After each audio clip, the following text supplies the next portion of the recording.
The playground smelled like wet wood chips and the faint, sweet rot of fallen crab apples. Lily Martinez sat on the edge of the rusted merry-go-round, her small legs dangling, her sneakers scuffed and too tight. She watched the other children with a hollow ache in her chest. Not envy, exactly, but something closer to hunger. A girl in a puffy pink coat was being pushed on the swings by her father, a broad-shouldered man with a booming laugh, who caught her each time she swung back and pretended to drop her. The girl shrieked with delight. Lily's fingers curled around the cold metal bar beneath her. She was 7 years old, but her eyes held the wee calculation of someone who had learned to read adults the way other children learned their ABCs. She knew when a grown-up was going to yell before they opened their mouths. She knew the exact pitch of a door slamming that meant she should find a corner to make herself small. She knew, with a certainty that sat like a stone in her stomach, that her father was not like the father on the swings. I just want a good dad, she whispered to no one, her voice rying over the shrieks and squeals of the playground. Ours is mean. The words hung in the damp autumn air, invisible and heavy. She didn't notice the man on the bench 10 feet away. She didn't notice the way his pen had stopped moving against the leather-bound notebook in his lap. She didn't notice the sudden stillness that came over him, as if her small confession had struck him like a physical blow. Marcus Webb was a man who had built an empire on reading people, their micro-expressions, their tells, their carefully guarded secrets. He had negotiated billion-dollar deals across boardroom tables, had read down hostile takeovers and corporate saboteurs without blinking. But this time, dark-haired girl with the 2 big eyes and the 2 quiet voice had just undone him in a way no adversary ever had. He had come to this public PRK for one reason, to escape, to sit in the cold, gray October afternoon and pretend, for just an hour, that he wasn't Marcus Webb, CEO of Sterling Global, the man whose face graced financial magazines and whose name was whispered in the same breath as reclusive and ruthless. Here, in his worn cashmere coat and scuffed leather boots, he was just a man, or so he'd thought. The girl hadn't noticed him. She was too lost in her own quiet misery, watching the other children with an expression that made his chest tighten. She was remarkably small for her age, he noted with a clinical detachment that felt shameful. Her hair was a tangled mess of dark curls, pulled back with a fraying elastic band that had lost its fight hours ago. Her jacket was a size too small, the zipper missing its pull tab, and her sneakers were the kind that came from a discount bin. Cheap rubber soles, fabric already fraying at the toes. She was neglected. The signs were as clear to him as a quarterly earnings report. He'd seen poverty before, in its many disguises. He'd been born into it. He knew the particular hollow look of a child who had learned not to expect anything from the adults in her life. But it was her words that had gutted him. I just want a good dad. 4 simple words, delivered with the matter-of-fact resignation of a child who had already given up hope. Ours is mean. He closed his notebook slowly, the gesture deliberate. His bodyguard, a man named Roy who was never more than 20 feet away, shifted almost imperceptibly. Marcus gave a tiny shake of his head. Not here. He didn't want to frighten her. The girl slid off the merry-go-round and walked toward the swings, the ones with the cracked rubber seats. She didn't run, didn't skip. She walked with a careful, measured gait, as if she was conserving energy. The girl in the pink coat had left with her laughing father, and now the swing set was empty. Lily sat down on the leftmost swing, her feet brushing the ground. She pushed herself back and forth, a small, methodical motion that wasn't really swinging, just rocking. She was looking at the trees, at the branches stretching like skeletal fingers toward the pewter sky, and Marcus felt the unbearable weight of her loneliness. He didn't know why he did it. He had no reason to approach her. He was a man who kept the world at arm's length, who had constructed an entire life around the careful maintenance of emotional distance. He had no children, no wife, no family to speak of, just a brother he hadn't spoken to in a decade, and a mother who had died when he was 17, a woman who had worked 3 jobs and still couldn't keep the electricity on. But he stood up anyway. He walked toward the swings, his footsteps silent on the wood chips. He stopped a few feet away, not wanting to loom. Were you waiting for someone? He asked, his voice gentler than he'd intended. It was the voice he used with nervous investors, the one that said, I'm on your side. Lily looked up at him, and Marcus felt the full force of her assessment. This child, no older than 7, was studying him with the intensity of someone who had ran to spot danger before it could hit. Her dark eyes swept over his coat, his shoes, And he saw the exact moment she categorized him. Not a threat, but not safe either. No one was safe, not to a child like her. She said, her voice flat, I'm just sitting. May I sit too? He asked, gesturing to the swing beside her. I could use a break from thinking. She considered this for a moment, then shrugged. It's a public PA. You can sit wherever you want. He lowered himself onto the swing, immediately aware that the rusty chains were not designed for a 6-foot, 3-man in $1,000 coat. The seat creaked alarmingly. He ignored it. My name is Amers, he said. What's yours? Her eyes narrowed. My mom says I'm not supposed to talk to strangers. Your mom sounds very smanana, Arcus said, and he meant it, but we're in a park full of people. And I'm not going to hurt you. I noticed you looked sad. And I thought maybe you'd like to tell me about it. He was not a man who pried into other people's emotions. He was a man who solved problems with money and leverage, and the occasional ruefully worded threat. But something about this child had cracked him open. Maybe it was the way she'd whispered about her father. Maybe it was the way she was too thin under that cheap jacket. The way her wrists looked like fragile bird bones. Maybe it was just that he had been alone for too long, and so had she. Lily was quiet for a long moment, then, in a voice so small it was almost swallowed by the wind, she said, My daddy doesn't like me. Arcus felt something cold and sharp slide into his chest. Why would you say that? Because he tells me. She said it simply, as if stating a fact of nature. He says I'm dumb. He says I look like my mom but I act like a stupid mouse. He says he wished he never had me. She paused, her hands gripping the swing chains, her knuckles white. He says it a lot. He says it when he's drunk, which is most nights. And he says it when he's sober too. Just meaner. The drunk way is easier. He just yells. When he's sober, he's quiet, and that's worse. That's when he thinks about what to do. Arcus stopped breathing. What do you mean? What to do? She looked at him, and for the first time, he saw a flicker of something other than resignation. A crack of FAR. Quickly sealed. I shouldn't have said anything. Menarcus said. And he couldn't keep the roughness out of his voice. Has your father ever hurt you, hit you? She looked away, her jaw tightening. I'm not supposed to tell anyone. He said if I tell, he'll take me away from my mom. And my mom, she's sad, she's tired all the time. She tries, but she can't stop him. She's red of him too. The confession hung between them, a terrible, honest weight. Arcus had hard worse in his life. He had read files on child abuse cases, had funded shelters and intervention programs through his corporate foundation. But this was not a file. This was a real girl, with real bruises hidden under cheap clothes. And suddenly all his ruefully constructed detachment shattered like glass. I believe you, he said, and his voice was steady, even though his hands were trembling. And I want to help you. I can help your mom. I can make sure your father never hurts you again. Lily turned to him, her eyes wide with a desperate, fragile hope that made his heart ache. You can't, nobody can, he's too mean. And the police, they came once, and my mom was too scared to tell them anything. And then he was even worse after. Lily, listen to me. He leaned forward, not touching her, but close enough that his voice could be a private thing between them. I am not like the police. I am not like the social workers. I have lawyers. I have people who can make sure your father never gets close to you again. But I need you to trust me. Can you do that? She studied him again. Her little face pinched with the weight of a choice no child should have to make. And then she did something that broke what was left of his heart. She reached out and touched his hand, her small, cold fingers resting on his wrist. You have nice eyes, she said softly. You look like you'd be a good dad. The words hit him like a freight train.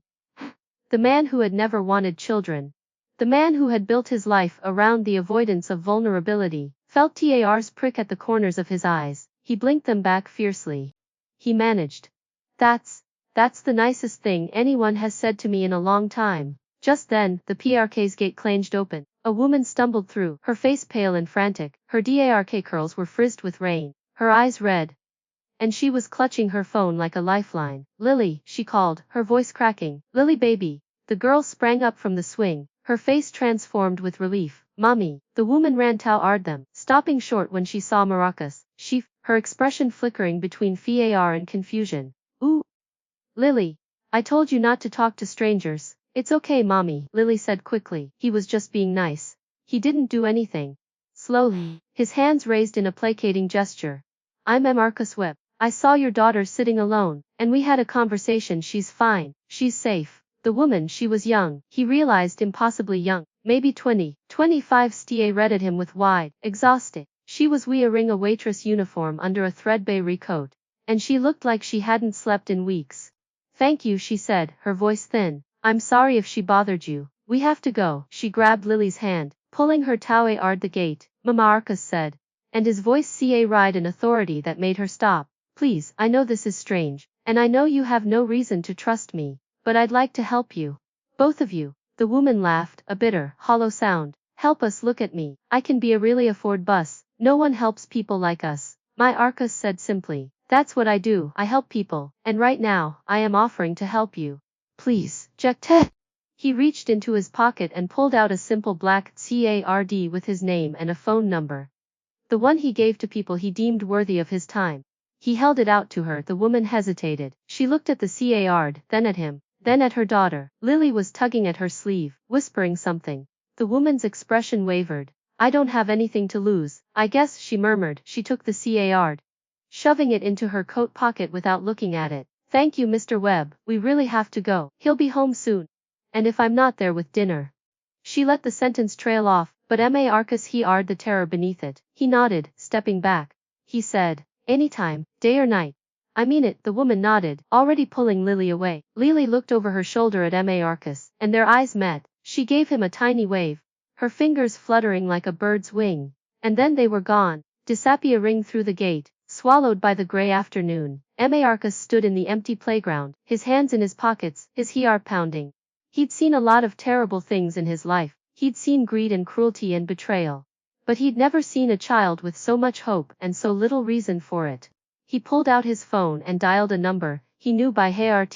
He said, his voice now cold and sheer, I need you to find someone for me, a family, mother and daughter dark. Mother in a waitress uniform. They're in danger. I need their address, their situation, and I need it yesterday. Yes, sir, Roy said. Is there a name? Arcus closed his eyes. He could still feel the child's small fingers on his wrist. He could still hear her whisper. You look like you'd be a good dad. Her name is Lily, he said. That's all I have. But you'll find them. And when you do, I need to know who the father is. And I need to know why he's still breathing. He ended the call and looked up at the sky. The clouds were breaking, and a thin beam of October sunlight pierced through, illuminating the empty swings. The girl's swing was still swaying slightly, a ghost of her presence. I just want a good dad. You're going to have one? Marcus said to no one, the words heavy with promise. Whatever it takes. You're going to have one. He walked out of the PAR, his long strides eating up the ground, his mind already spinning with plans and contingencies. He didn't know the full scope of the nightmare that girl was living through. He didn't know how deep the rot went, or what kind of man would terrorize his own child. But he knew one thing with absolute certainty. Whoever Lily's father was, he had just made a very, very dangerous enemy, and Ma Arcus Webb had never lost a duar. The apartment smelled like boiled cabbage and the stale cigarette smoke that had seeped into the walls long before they'd moved in. Martinez stood at the kitchen counter, her hands shaking as she peeled potatoes with a dull knife. The skin came off in ragged, uneven strips, and she was too tired to say. Her uniform was still on, stained with coffee and ketchup from her double shift. Her feet throbbed, her head ached with the familiar grinding pressure of a migraine that wouldn't quite bloom, but wouldn't go away either. She hadn't stopped thinking about the man in the park. The name echoed in her skull like a strange, foreign song. She'd shoved his card into her coat pocket without looking at it, too terrified of being seen, of being caught talking to a stranger. But now, with Lily in bed and the apartment silent except for the drip of the faucet, she'd pulled it out. Black art, embossed silver letters, no logo, just a name and a phone number. She'd Googled him on her cracked phone screen, her fingers clumsy with disbelief. The CRH results had nearly stopped her hurrah. Marcus Webb, CEO of Sterling Global, net, estimated at over $4 billion, philanthropist, reclusive right. And a face that had been on the cover of Fortune magazine 3 years ago, looking impossibly distinguished in a charcoal suit, his gray eyes cool and unreadable. The man who had sat on a rusty swing in a public park, talking to her daughter, like she was the most important person in the world, was one of the richest men in the country. Sarah sank onto the kitchen stool, her legs giving out beneath her. It couldn't be real. It was some kind of elaborate joke, or a hallucination brought on by exhaustion. Billionaires didn't wander into playgrounds and offer to help single mothers. That happened in movies, not in real life. Not in her life, but she'd seen his face. She'd heard his voice, that low, steady rumble that had sounded so genuine. And she'd seen the way he'd looked at Lily. Like she mattered, like she was worth protecting. The front door slammed open, and Sarah's body tensed with the familiar, horrible reflex. Her husband Diaren stumbled into the apartment, reeking of cheap whiskey and something sour. He was a big man, broad-shouldered and heavy-jawed, with the kind of blunt, angry features that made strangers cross the street. His shirt was untucked, his eyes bloodshot, and his mouth was already twisted into its usual sneer. "Where's dinner?" he demanded, his voice a grating rasp. Sarah said, forcing her voice to stay level. "I just got home. I had a double. I don't see about your stupid job." He kicked a chair out of his way, sending it clattering against the wall. "I'm hungry, and I'm tired of waiting." Ira moved to the stove, her movements quick and precise, the way she'd ran to move when he was in one of these moods. "Keep your head down, keep your hands busy, don't look him in the eye." She'd ran that less in the hard way, with a bruised jaw and a split lip that had taken 2 weeks to heal. Lily Appy read in the doorway of her bedroom, small and silent, her eyes wide. She'd heard the slam, she always heard it. Sarah had tried to teach her to stay in her room when her father came home, but Lily had never quite ran to ignore the sounds of her mother's far. Diaren snapped, not even looking at his daughter. "I don't want to see your face tonight." Lily didn't move. Her gaze was fixed on her mother, her small hands clenched into fists at her sides. She was angry. Sarah realized, not red. Angry, and that was so much more dangerous. "Lily, go to bed," Sarah said softly, her eyes pleading. "Please." For a long moment, Lily held her ground. Slowly, she retreated back into her room, her footsteps silent on the threadbare pet. The door clicked shut behind her. Diaren grunted satisfied, and dropped into the sagging armchair in front of the TV. He clicked it on, turning the volume up to an aggressive row ar. Sarah served him dinner, boiled potatoes, some canned beans, a thin slice of processed ham, and placed it on the coffee table. He didn't thank her. He didn't even look at her. He just grabbed the plate and shoveled food into his mouth. His attention fixed on the screen. Sarah retreated to the kitchen, her heart pounding. She pulled out her phone again. Stud a ring at the contact she'd created for Marcus Webb. She should delete it. She should forget the whole thing ever happened. Getting involved with a man like that, a man with power and money and influence, could only end in disaster. People like her didn't get saved, they got used, and then they got discarded. But Lily's face flashed in her mind, the desperate hope in her daughter's eyes when she'd looked at Marcus, the way she'd said, "You look like you'd be a good dad." Sarah's thumb hovered over the call button. She pressed it. The phone rang once, twice, a third time. She was about to hang up, her courage dissolving into shame, when a voice answered. Marcus Webb. It was him, the same low, steady voice. Sarah opened her mouth, but no sound came out. "Hello." He sounded alert, already shifting to a professional tone. Sarah managed, her voice a croak. "It's Sarah Marquez. You gave me your card." There was a pause. Then, a wale arth crept into his voice that hadn't been there before. "Sarah, I'm glad you called. Is everything all right? Are you and Lily safe?" The question nearby broke her. She pressed her hand to her mouth, stifling. "I don't know," she whispered. "I don't know what to do. He's home, and he's drunk, and I'm so red. I've been red for so long. I don't remember what it feels like not to be red." "Listen to me," Marcus said, his voice firm but kind. "I need you to stay calm. Is there a room you can go to where you can talk privately?" She glanced at the living room. Diaren was absorbed in a reality show about people fishing for crabs, his eyes glassy, his mouth slack. "I'm in the kitchen. He can't hear me from here. He's watching TV. Now, I need you to tell me where you live. I can send someone to you, a woman. She's discreet, and she's trained to help people in your situation. She'll bring you a phone that can't be traced, some cash and a plant, but you have to trust me. Sarah, can you do that?" Sarah's mind raced. She'd been burned before. She'd trusted people who'd promised to help, and they'd turned out to be just as dangerous as Diaren. But there was something about Marcus Webb's voice, the way he said her name, the way he said, "Lily," that made her want to believe. 14 South Street, she said, her voice be relay a whisper. "Rutman 3C. But I can't have anyone coming here. He'll know." "I won't send anyone tonight," Marcus assured her. "But I need to know where you are so I can start building a safety net. Tomorrow, I want you to take Lily and go to this address." He gave her an address, a women's shelter on the other side of town, one she'd never heard of, run by a foundation she'd never known existed. Tell them Aracus Webb sent you, they'll take care of you. They'll give you a place to stay, legal help, everything you need.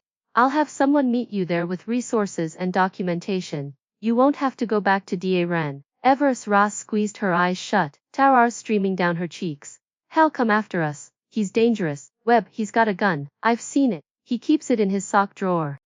He won't touch you, Arcus said, and there was a cold, ard edge to his voice now. Not a hope. I'll make sure of that. But I need you to be brave just a little longer. Can you do that for Lily? Ra thought of her daughter's face. The same face that had looked at Arcus with such hope, that had whispered, "You look like you'd be a good dad." She'd failed Lily so many times. She'd been too weak, too scared, too beaten down to fight back. But maybe, just, this was her chance to change the story. Yes, she said, her voice suddenly steady. Yes, for Lily, I can do anything. Arcus said. I'll call you tomorrow morning with more details. Don't do anything reckless tonight. Stay safe. Ra, his voice softened. You're doing the right thing. I'm proud of you. The call ended. Ra stared at her phone, her heart pounding. She felt lighter somehow, as if a weight she'd been carrying for years had been shared with someone strong enough to hold it. She slipped the phone back into her pocket and walked to Lily's bedroom. She opened the door quietly. Lily was sitting up in bed, her eyes wide and watchful. Mummy, she whispered. Was that the man from the PRK? Ra sat on the edge of the bed and pulled her daughter into her arms. Yes, baby, that was him. And he's going to help us. Lily's small arms wrapped around her mother's neck. Really? He's going to make Daddy go away, Ra said, her voice thick with tears. He's going to help us start over, somewhere safe, somewhere he can't find us. Lily pulled, her face bright with a cautious hope. Can I have a new room, with a window that looks at the trees?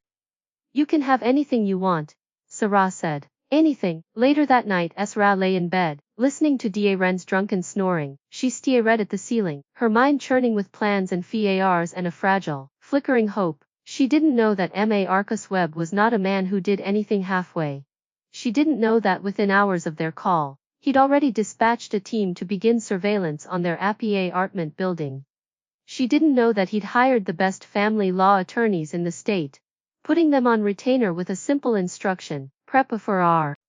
And she definitely didn't know that Arcus was sitting in his penthouse office, staring at a set of photographs spread across his desk, photographs Roy had taken that evening, after the girl and her mother had fled the PARK, photographs of Darem and Rhinez entering a bar, leaving 2 hours later, stumbling down the street with a bottle in his hand, and photographs of a man who'd been watching Lily for weeks. A man who wasn't Daren. A man with cold eyes and a cheap suit, and a pattern of showing up wherever Lily went. Roy stood in the corner of the office, his face, he's not just an abusive husband, Mr. Webb, the father is in debt to some very bad people, that watcher, he's a collector, and he's been tracking the girl. He thinks Daren might try to use the daughter as collateral. Rox's jaw tight, he looked at the photographs of Lily, her small, fragile figure on the swings, her face a mask of quiet despair, and felt something cold and lethal move through his veins. Find out who he works for, Arcus said, his voice like winter steel, and find out what they want, then make it very, very clear to them that Lily Arenas is untouchable. And if they don't believe you, make them believe you. Roy said. And Daren, Arcus's eyes narrowed, leave him to me. The morning came gray and unforgiving. The kind of dawn that seeped through cheap curtains like cold dishwater. Esra had not slept. She'd lain rigid beside Daren, her body a coiled wire, counting the hours until she could move. Every snore, every shift of his heavy frame, sent a jolt of adrenaline through her system. She'd memorized the address Arcus had given her. She'd packed a small bag, just the essentials, just enough to fit in Lily's backpack without raising suspicion. She'd been so fearful, but she hadn't counted on Daren waking up Raleigh. He rolled over, his eyes snapping open with the blare aggressive alertness of a man who'd been drinking, but wasn't drunk enough to be stupid. He saw her sitting on the edge of the bed, fully dressed, her shoes on, and something dark and knowing flickered in his gaze. Where you going? He asked, his voice a low rasp. It's not even 7. Ra's heart slammed against her ribs. I thought I'd take Lily to the PRK. Before the rain comes, get some fresh air.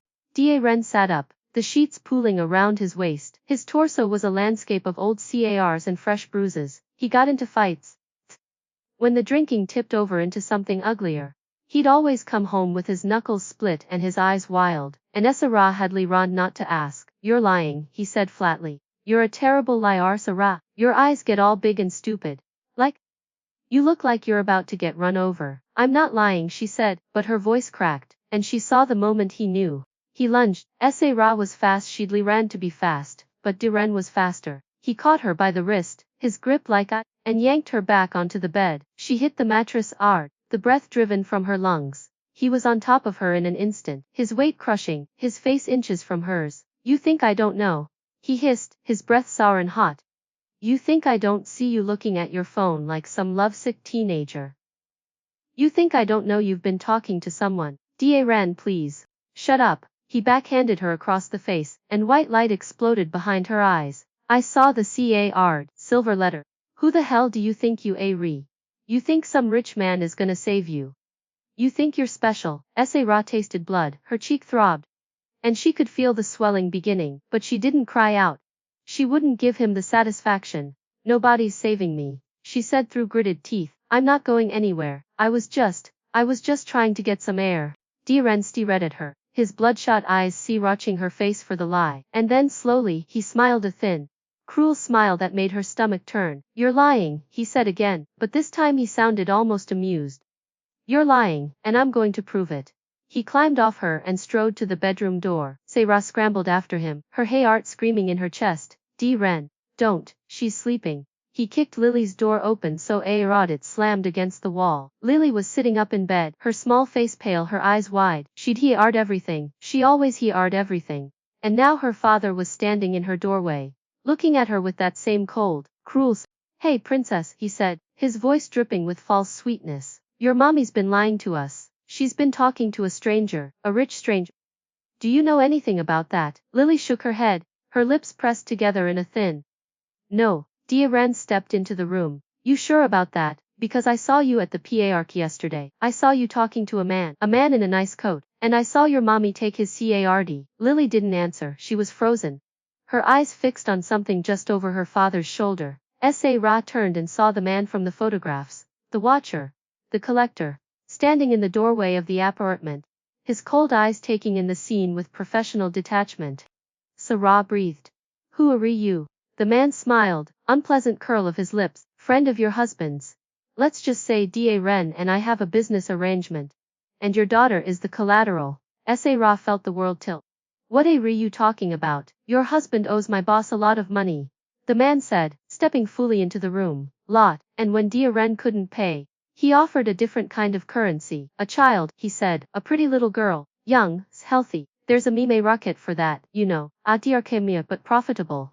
Sarah's vision tunneled. She couldn't breathe. She couldn't think. The man was going to take Lily. Diren had offered their daughter to criminals.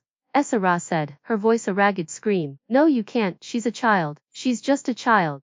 Lily whimpered, and the sound broke something in Sarah. Something that had been held together by duct tape and FAR, and the desperate hope that maybe, somehow, things would get better. Sarah moved without thinking. She lunged at the watcher, her fingers clawing at his face, her knee driving into his groin. He grunted in surprise. She was small, weak, exhausted, but she was a mother.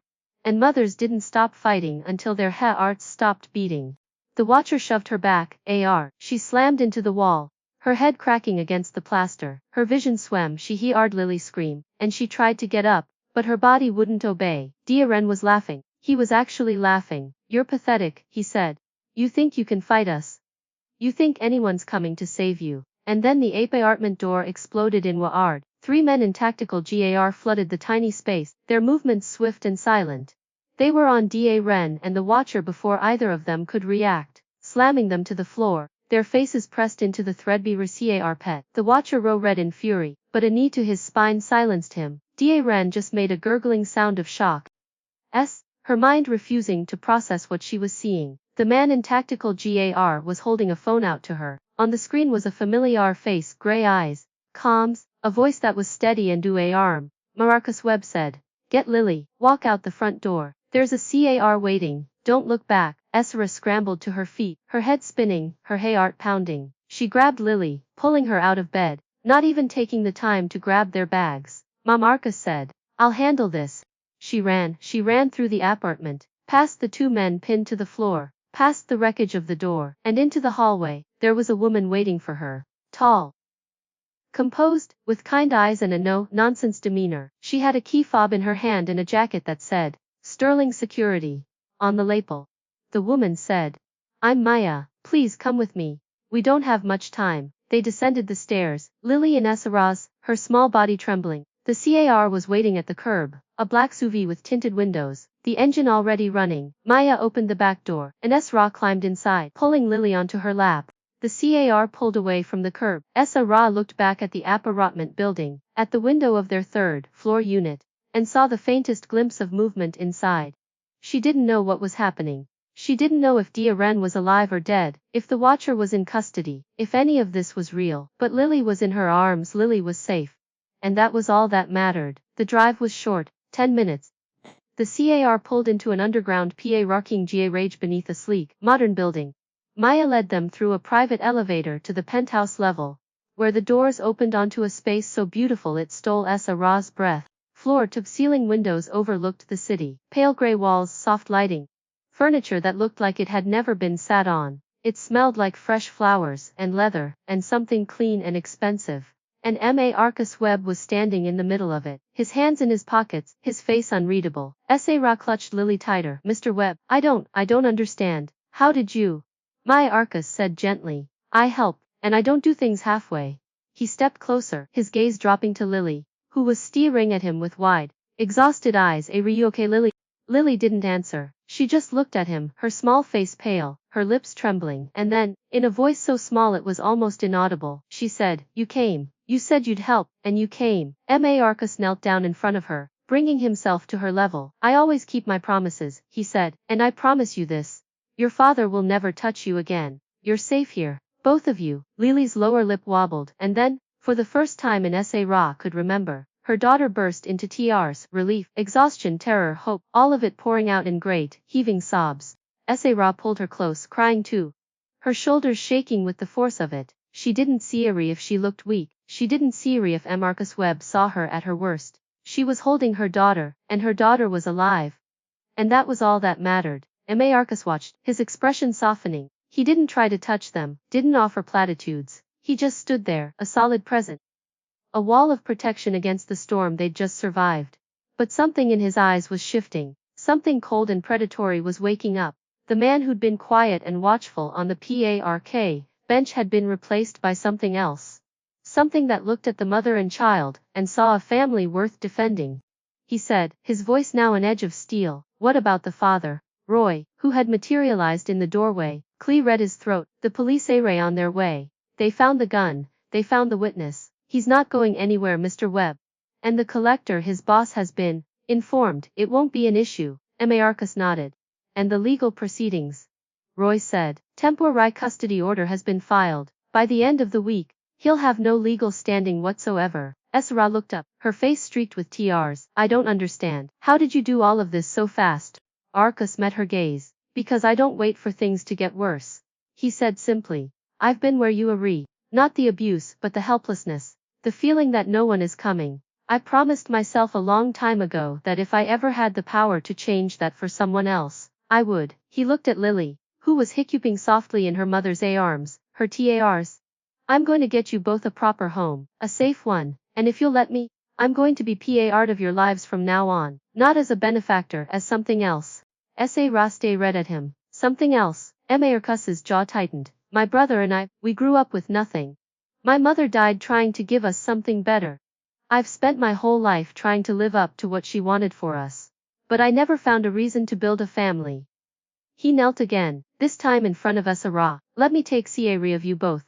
Let me be the person Lily deserves to have in her life. Please." Sarah looked at her daughter. Lily was watching Marcus with that same cautious hope from the park, her small fingers clutching Esra's sleeve, and then Lily spoke, her voice soft and certain. "Mommy," she said, "I think he means it. I think he really wants to be our family." Esra closed her eyes. The tears came again, but this time they were different. This time, they felt like surrender, like letting go of a weight she'd carried for so long she'd forgotten what it felt like to be free. "Okay," she whispered. "Okay." Marcus smiled, a real smile, and genuine, the kind of smile that changed his entire face. "That's all I'm asking. But as Roy ushered them Tawa Ardi a guest Suda. A beautiful room with a window that overlooked the trees, just as Lily had wanted. Arcus's smile faded. He pulled out his phone and dialed a number he'd been avoiding for years. Arcus, his brother's voice drawled, thick with surprise and malice. Well, what a pleasant surprise. May, Arcus said, his voice cold. I need your help. It's about our father's estate. And about a family I'm trying to protect. There was a long silence on the other end, then a slow, dangerous laugh. Tell me everything, brother. I've been waiting for this call for a very long time. The guest suite was a sanctuary of pale lavender walls and soft white linens, the kind of room that seemed to exhale peace from every surface. Sarah stood at the window, her reflection a ghost in the glass, watching the city lights flicker to life as dusk settled over the skyline. Lily was asleep in the bed behind her, her small body finally still, her face smoothed of the tension that had become her permanent expression. Sarah hadn't let go of her daughter's hand for 3 hours. Even now, she could feel the ghost of Lily's fingers in her palm. Small, fragile, impossibly precious. She'd been here for 2 days. 2 days of silence, of safety, of not flinching every time a door opened. 2 days of meals that Appie read at regular intervals, of clean clothes that fit, of a bathroom with hot water that never ran out. 2 days of not being afraid, but she wasn't stupid. She knew this peace had a price. The door opened softly, and Maya stepped in, her expression professionally neutral. Mrs. May. Webb would like to see you in his office. He said it's important. Sarah's stomach tightened. Something wrong. Nothing's wrong, Maya assured her. But there are some developments. He thinks you should hear them directly. Sarah looked at Lily still sleeping. I can't leave her alone. One of our team will stay with her. She won't even know you're gone. Maya gestured toward the door. Please, it won't take long. Sarah followed Maya through the penthouse, her bare feet silent on the dewy wood floors. The place was even more beautiful at night, the windows turning the city into a tapestry of glittering lights. She tried to imagine living here, tried to imagine waking up to this view every morning, and her mind simply refused to see operate. Arcus's office was at the end of a long hallway, a room that was all dark wood and soft leather and the faint smell of old books. He was standing behind his desk, his sleeves rolled up to his elbows, his tie loosened. He looked tired. Sarah realized beneath the calm exterior, there were shadows under his eyes, a tension in his jaw that hadn't been there at the park. He said, gesturing to a chair. Please. She sat, her hands clasped in her lap, her back ramrod straight. What's going on? Marcus sat across from her, leaning forward with his elbows on his knees. I want to be upfront with you. There are some things you need to know about your husband. About the people he was involved with. Sarah's blood went cold. The collector. Yes, his name is Viktor Volkov. He works for a man named Dmitry Volkov, his brother. They run a criminal enterprise that deals in a lot of unpleasant things. Human trafficking, money laundering, illegal. Ran had been gambling with them, and he'd lost a lot. How much? Sarah asked, her voice be a relay a whisper. More than $300,000. Marcus's voice was grim. And when he couldn't pay, he offered them Lily as a form of alternative payment. Sarah felt the world tilt. She grabbed the arm of her chair, her knuckles white. I knew he was bad. I knew he was cruel. But I didn't think he would. Most people wouldn't, Marcus said gently. That's what makes men like Ren so dangerous. They seem like everyday monsters. And then you find out they're capable of anything. But here's the thing, Sarah. I've made it very clear to Dmitry Volkov that Lily is off limits. I've made it clear that any further contact with your family will result in consequences he can't afford. Sarah read. You threatened a crime lord. Arcus's eyes flickered with something cold and amused. I didn't threaten him. I made him an offer he couldn't refuse.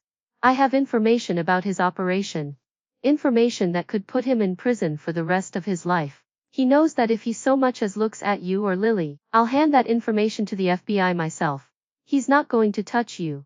Sarah asked, her voice hollow. Arcus paused. Ran is in jail. The police found enough evidence to hold him on charges of domestic assault. And there's a separate investigation into his involvement with Volkov's operation. He's not going to see the outside of a prison cell for a very long time. Sarah let out a breath she hadn't realized she'd been holding. Thank you. I don't know how to thank you. I don't have anything to offer you. Arcus. His expression shifting into something more complicated. That's actually what I wanted to talk to you about. I don't want anything in return, Sarah. But I do need to be honest with you about something else. and Sarah felt her heart begin to race. What is it? Marcus said slowly. Is in some trouble. His name is Alexander. He's my twin. We haven't spoken in years. He's been trying to destroy our family's reputation, and he's been using me as his punching bag. Recently, he came back into my life with a threat.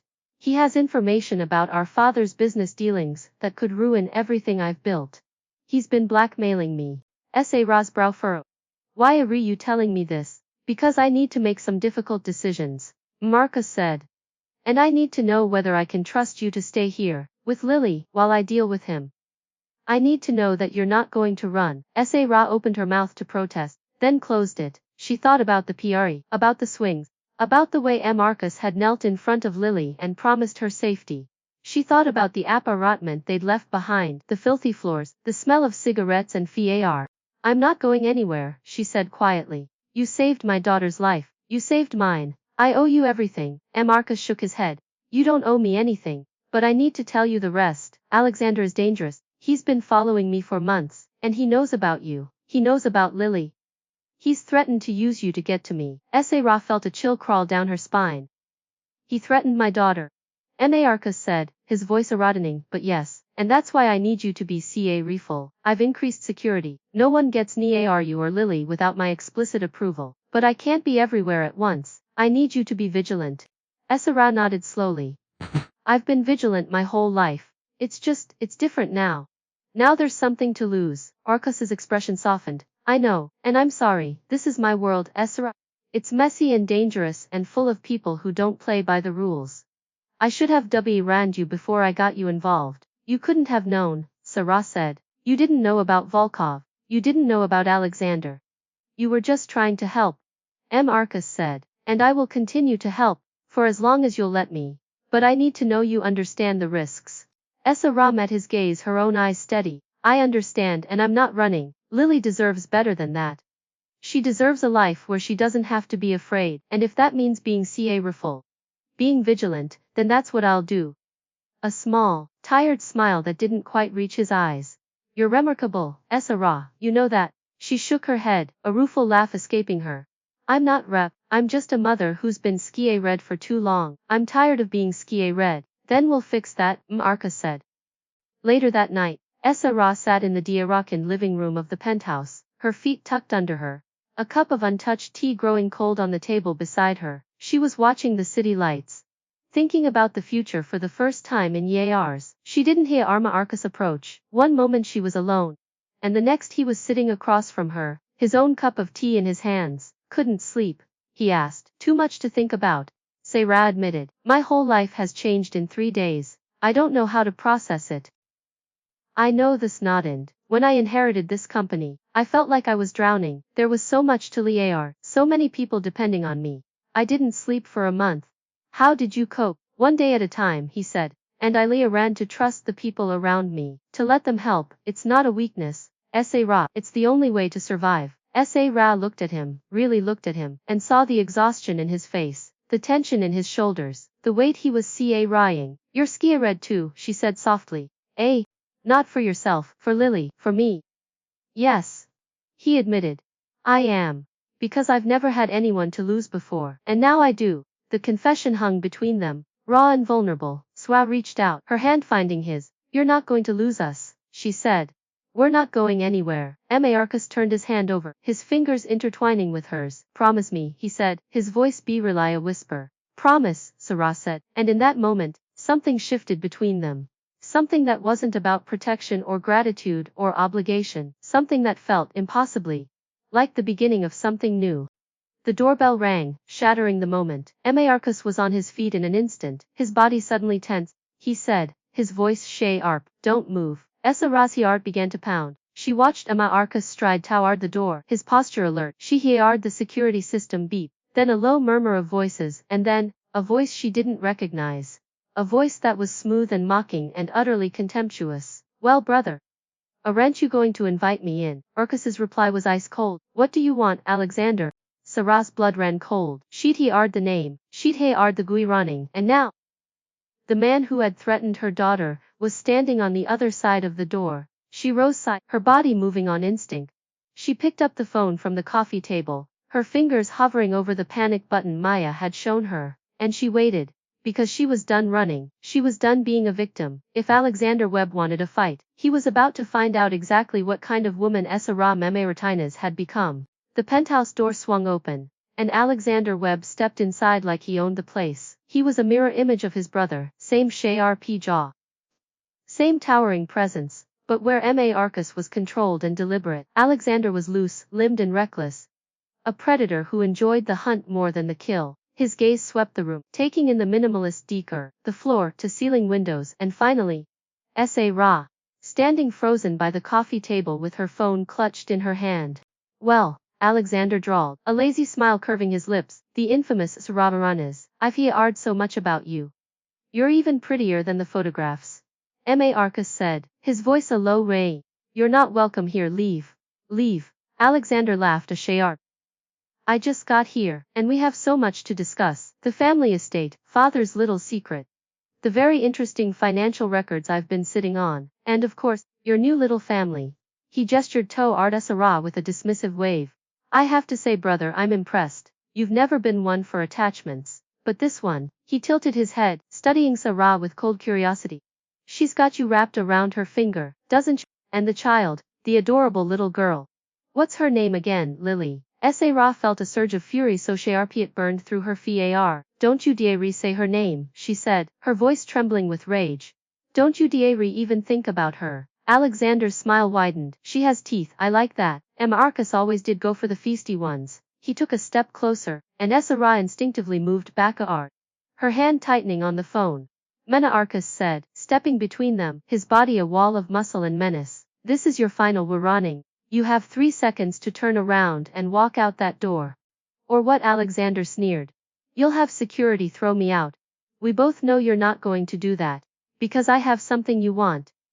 It contains everything, the accounts, the transactions, the names of the politician's father was paying off. I've made copies, of course. One is with my lawyer. One is in a safe deposit box. One is on the desk in your apartment. Marcus interrupted, his voice flat. 3rd drawer down, hidden behind the fake panel. I had Roy retrieve it 2 hours ago. Alexander's face went pale. You're lying. Marcus pulled a small black drive from his pocket and held it up. I don't lie. You should know that by now.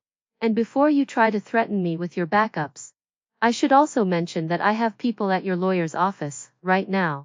They're retrieving the copy you left there, and the safe deposit box, already emptied. The color drained from Alexander's face. For the first time, he looked genuinely rattled. How did you?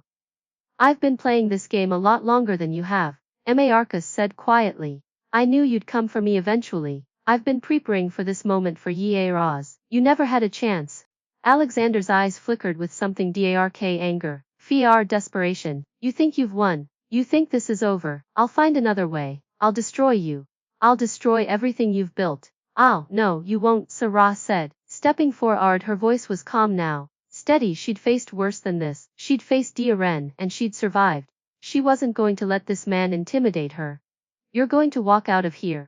And you're going to leave us alone. Because if you don't, I'll make sure everyone knows the truth about you. About what you've done to your brother. About how you've been trying to destroy him for years. You're a bully, Alexander. And bullies only win when people are too scared to fight back. Alexander stared at her, his jaw tight. You don't know what you're talking about. Sarah said. I grew up with a bully. I'm a ride one. I know exactly how your mind works. You think power is about fear. You think if you hurt people enough, they'll do what you want. But I've ran something over the past few days. People like you only win when people like me let them. And I'm done letting anyone take anything from me ever again. The silence stretched between them, thick and fraught. Alexander's face worked through a series of expressions, shock, disbelief, and finally, a grudging respect. You're not what I expected, he said, his voice quieter now. You're stronger than you look. I've had to be, Sarah replied. Now get out. Alexander looked at Marcus, then back at Sarah for a long moment. Neither of them moved, and then slowly, Alexander nodded. He said, you win this round, Uncas. Yes, Marcus said, it's over because I say it is. I'll keep the drive. I'll keep all the evidence I've collected on you over the years, and if you ever come near my family again, I'll destroy you so completely that no one will remember your name. That's not a threat, that's a promise. Alexander held his gaze for a long moment, and then he did something unexpected. He laughed a real laugh. "RM and surprised you've changed. Marcus," he said. "Calculating machine you used to be. You've got something to fight for now. I should have known that would make you dangerous." He walked to the door, then paused, looking back over his shoulder. "I'll be in touch," he said. "Not to threaten you, to make amends. If you'll let me."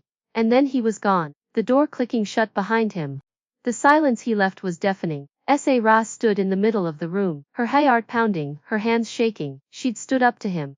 She'd actually stood up to him. Marcus crossed the room in 3 long strides, pulling her into his arms. "You were incredible," he murmured into her hair. "Absolutely incredible." Sarah melted into her body, finally releasing the tension she'd been holding. "I was so scared," she admitted.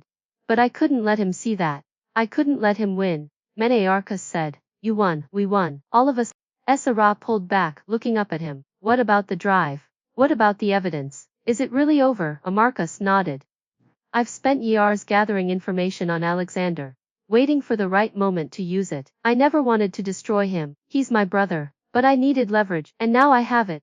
He's not going to bother us again." "And the Volkovs?" Sarah asked, her brow furrowed. Marcus said. "Dmitry Volkov is currently on a plane to a country that doesn't have an extradition treaty with the United States. He won't be coming back, and his brother, Victor, is in custody. He's going to be in prison for a very long time." Sarah let out a long, shaky breath. "So it's really over. We're really safe." Marcus confirmed. "And we're going to stay safe.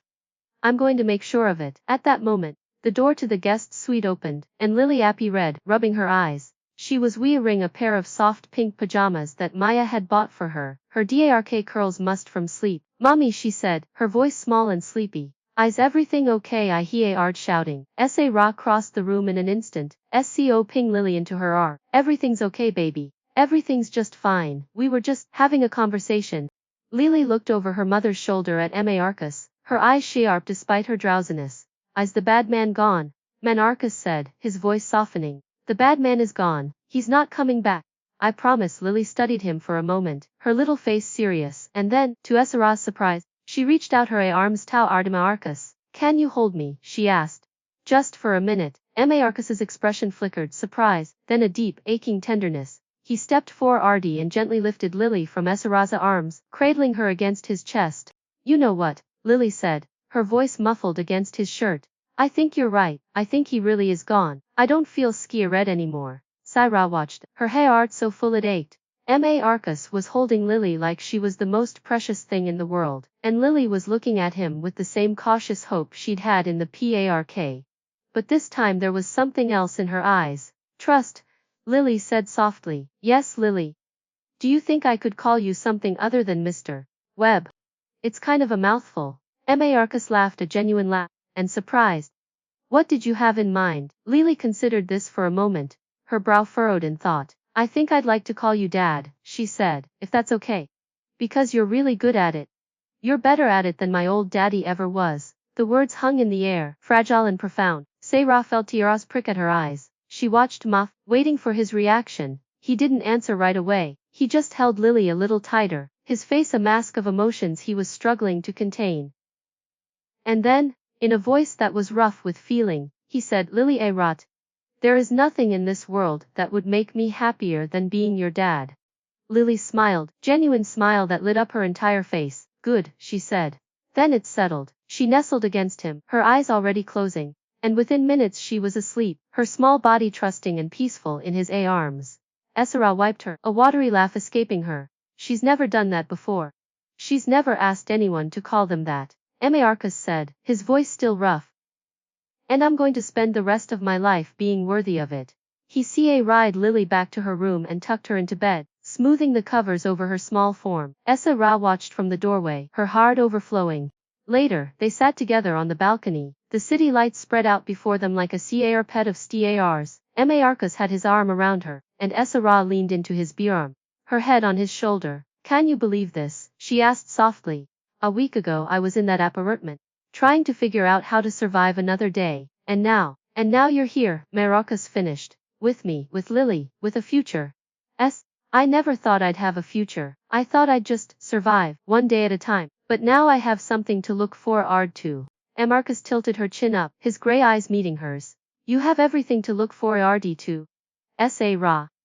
And I'm going to be right there with you. Every step of the way. He kissed her, softened, a promise of everything to come. Sesra kissed him back, her heart full. When they pulled up air, Marcus reached into his pocket and pulled out a small velvet box. Ra's breath caught. What's that? She asked, her voice really a whisper. Arcus opened the box, revealing a simple platinum ring with a single, perfect diamond. I know this is fast, he said. And I know we haven't known each other long. But I've never been more certain of anything in my life. Martinez, will you marry me? Will you let me be your partner, your protector, your family?